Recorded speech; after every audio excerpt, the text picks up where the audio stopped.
Hayırlı işler, hayırlı Ramazanlar arkadaşlar. Karşınızdaki görmüş olduğunuz Eicher marka Alman malı 5 ileri 1 geri vitesli bir traktörle motorun bir sesini dinletirken bir çekim yapacağım.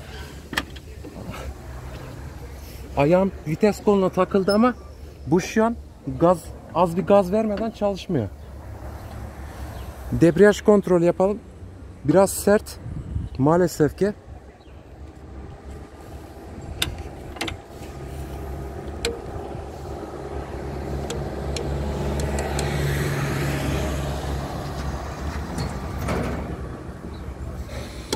Şu mu çalıştırıyor?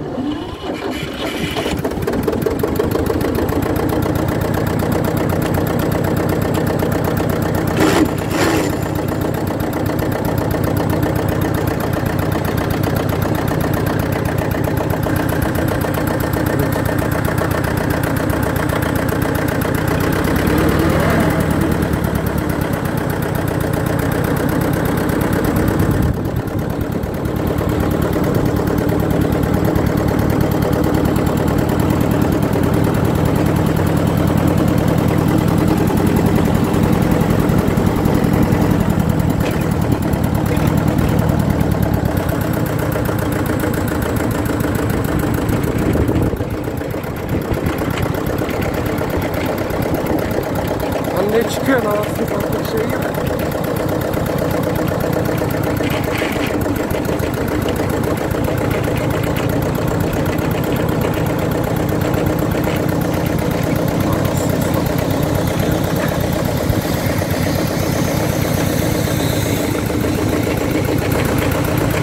Ucum sertler arkadaşlar bu.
İyi de mi burası? Park ettim.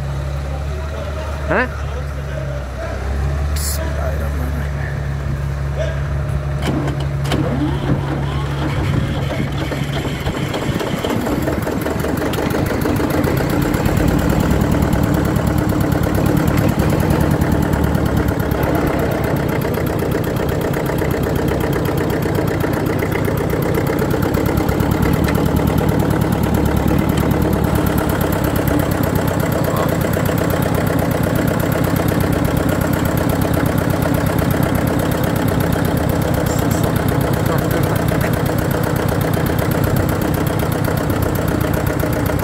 Sıfır gaz, traktör sıfır gaz resmen, hiç gaz vermeden dur tak yapıyor. Lan bu ne biçim traktör? Oturmuyor.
İyi dikkatliydim değil mi? Yola çık. Çok dikkatlisin.